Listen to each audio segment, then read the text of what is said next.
Covered by Chris, so I'll cut it short too, and get to some key points. In terms of the current status of schools in California, not Sacramento, California. California's students at present rank 48th out of the 50 states in 4th grade reading, 47th out of the 50 states in math, and 43rd out of the 50 states in science. California's 8th graders rank 48th out of the 50 states in reading, 45th in math, and 42nd in science. So California students are in a bad place. And that has occurred since Proposition 13, since the dramatic cut in budgets for the schools. But to say it in a slightly different way than Eric just said it, the truth is not all of our schools are in crisis. It's mostly schools serving poor and minority kids that are in crisis, which is a good 50 to 60% of our schools. But don't buy the line that all the schools are in crisis.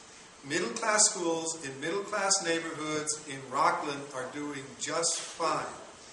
And that's why legislators from there don't want to change the budget, because the system they've got for their neighborhoods is working rather well, and they don't see a need to change anything. So what caused this very severe crisis? I mean, we've been in crisis since '82, but now we're in super crisis. What caused this current crisis? Well, the national economic crisis did. When Wall Street robbed the banks, they created a recession. That recession created a deep cut in budgets in places like California. And so the Wall Street looting of the economy is what has produced this massive budget crisis in California, which then produces massive budget crisis for the schools.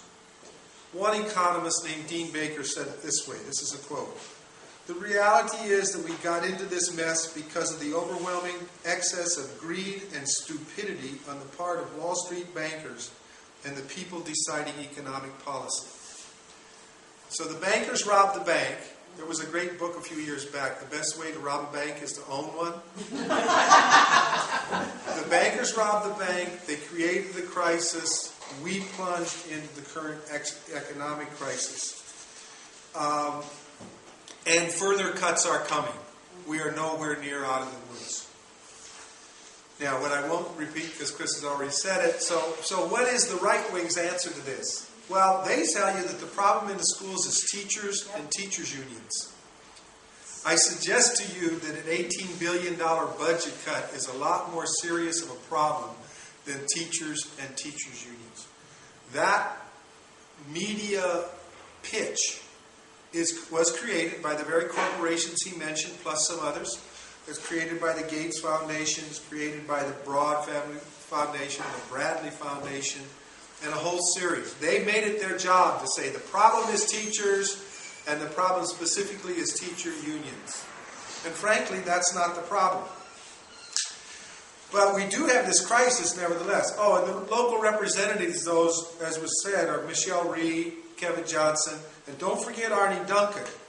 Because Arnie Duncan, as Secretary of Education, has represented the Obama administration and realized that that law, No Child Left Behind, is up for reauthorization this year.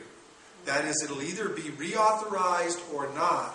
It's supposed to have been reauthorized 3 years ago. But it's up for reauthorization now.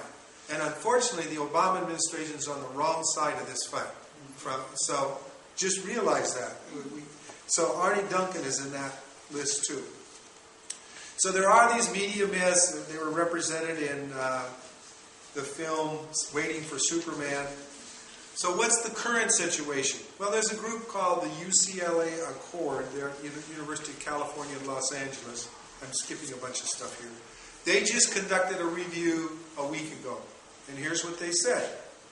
As a result of the economic crisis we're currently in, California high schools are providing less time and attention and have fewer quality programs. As a consequence, student engagement, achievement, and progress toward graduation and college are falling. School reform has all but sputtered to a halt due to staff cutbacks and the elimination of time for professional development.